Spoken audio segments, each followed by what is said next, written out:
I mean, I'll make it quick. It's just reiterating what I asked before, right? About the PD arrays that you actually have exposed to the community, right? Do you know offhand average how many PD arrays you actually exposed to us? I don't Because honestly. you know, I didn't keep count of them specifically, uh-huh. but I know the ones that I did reveal. And if you simply count the ones I did, that will give you a number. I didn't sit down. Like I haven't had that much of a concern about the number I'm releasing. And now, just to piggyback on that, right? When we say like the PD array matrix, Hmm. and we're looking at something like a liquidity void or a fair value gap, right? Would there be, I'm trying to think how I can formulate this, right? Because a fair value gap is not just a fair value gap. That's kind of vague, right? Because we have implied fair value gaps, inversions, and everything. Now, for every PD array that you have, is there like a similar type of um, iteration of every one? I don't understand if you understand what I mean, right? Like, because like for a fair value gap, there's multiple types of fair value gaps, right? So are there multiple type of breakers? Are there multiple type of liquidity voids? Um, Oh, like sub versions of the arrays that you currently have. correct, correct. Okay. Do me a favor. I'm going to answer you, but put your mic on mute. Okay. You got to Because mute, yeah. yeah, because when I'm talking and when you talk, it was like this. I'm getting this distortion coming Yeah, back. the So I guess echo's kind of bummer. X yeah. is undefeated. Okay. All right. So I understand. I believe I understand your question. Um, is there different iterations of some PD arrays? Well, if you consider what I taught as a breaker, you have the breaker that has the high for a bearish breaker. You have a high, the low, and the higher high that's formed with the wicks. Okay.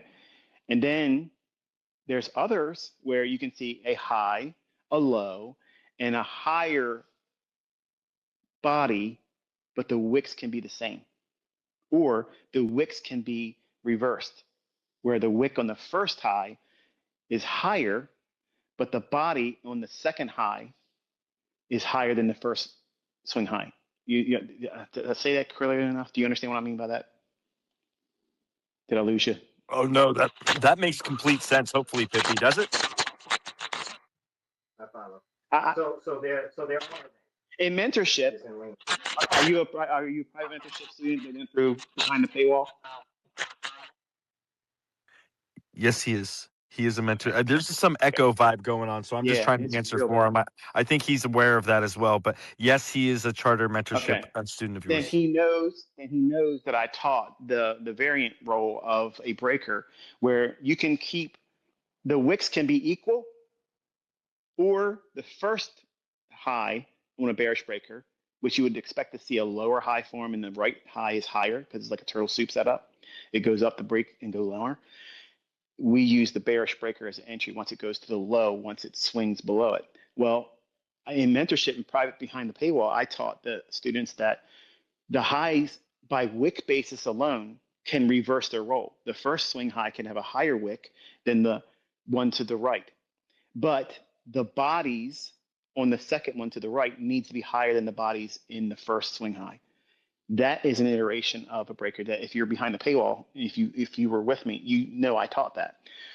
There is the role reversal or inversion breaker. So if you see a bearish breaker forming, either iteration of it I just mentioned here, if it trades above that, that down close candle at the low of that used to be bearish breaker now becomes a bullish order block.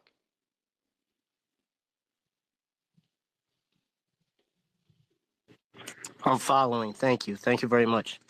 But there is also different PD arrays that aren't necessarily imbalances and they're not order block theories. It's something completely isolated away from both of those classifications. And those are the ones I'm debating on whether or not I want to release or not.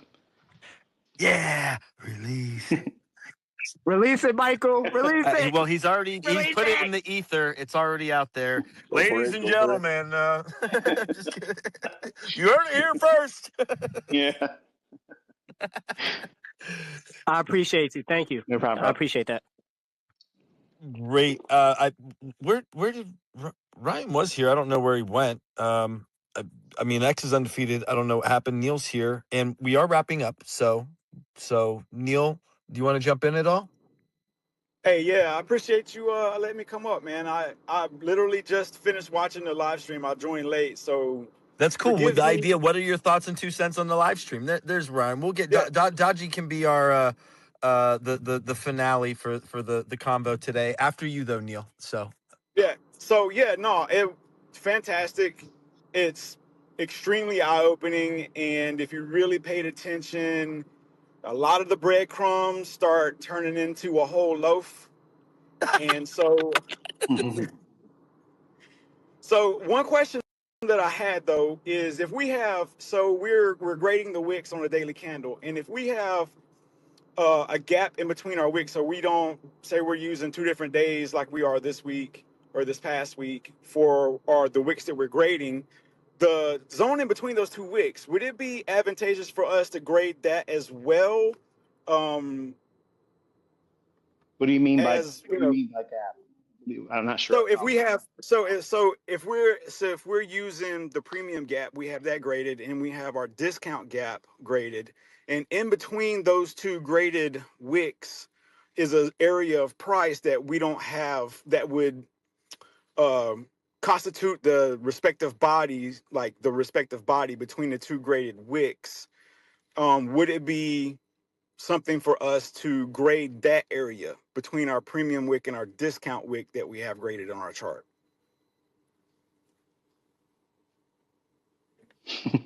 so we're grading on grading on grading, I think. Yeah, so it's just breaking up the area between our premium wick and our discount wick into quadrants. I don't believe that there's much to do about that I could speak of here. Okay, fair enough. Fair enough. So, and one other thing, when you started talking about order blocks, and when you highlighted the order blocks that were forming at the bottom of the discount wick, so or I'm sorry, of the range of the that we're in right now. And you mentioned, the way I took it, you mentioned it's kind of like a handoff. So you have your first order block print, and then when the next one comes into it, it's kind of like handing off the responsibility of being the order block. Am I following you correctly on that? Custodial control of prices. This is what you just explained right there. That's what it's called. Custodial control of price moving from one established range, which is the order block. Order in the title means it's going to order the process and instigate the displacement away from that opening price. And it's the block of price action that candlestick is encapsulating. So order block is that. When another subsequent order block trades down into the initial one, that becomes, if it's in close proximity, it's a propulsion block. But if it's elongated and spread out through a number of candles, then it's just simply another transition from the custodial control of what price is going to use to send it going higher from the first order block that trades down, touches it, and you're looking for it to respect it. It's got to respect it and keep it from going lower. Then it takes over the custodial ownership of holding price at bay. That first one still could be reclaimed, but when you see this custodial change in one order block to the next, then you have a frame of reference that now you have a whole structure where if we do have a retracement, it goes down to that first one, it can act as a reclaimed order block. But if it fails, you now have completely undermined the whole bullishness, and it needs to go resume bullishness or expect it to consolidate or reverse. Okay, so can we apply that to the time frame continuum? So if we're looking at a higher time frame and we've identified, say, like a hourly order block, and then price hasn't reached its higher time frame terminus, could we then look inside of that hourly order block at a smaller time frame to find where the custodial, that change of order originated, and then extend that, and then anticipate if it is at one of our quadrant levels of a wick we have graded, possibly that price, we would anticipate price if it redelivered there to, if we still have a higher time frame level that hasn't been hit, could we anticipate maybe a reaction off that level? Do me a favor. Give me the Mhm. example. Tell me, are we bullish? Tell me what time frame we're looking at, hypothetically, and what we're Okay. trying to accomplish. Are we buying or are we shorting? Okay, so we're looking at 1 hour time frame. So we'll just start with that. Okay. And on our 1 hour time frame, we have a bullish order block at a salient level for that day. So for that day, that hourly order block formed at a level that we would anticipate it forming, and then price expands higher, but hasn't, say we have like a daily level, like a daily high that price failed at, and starts returning back down into that hourly order block.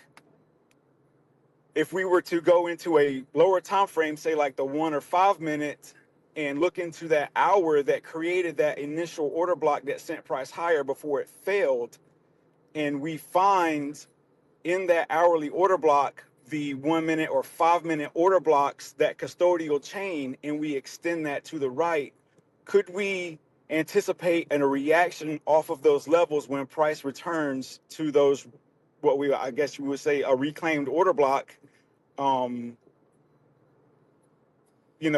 it then have it hand over the custodial Control.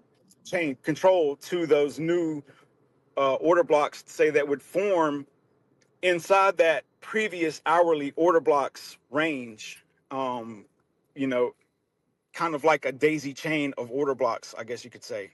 If only if it happens at a macro time or the first 30 minutes of an opening. Okay, perfect. Thank you very Boom. much for your You're time. welcome.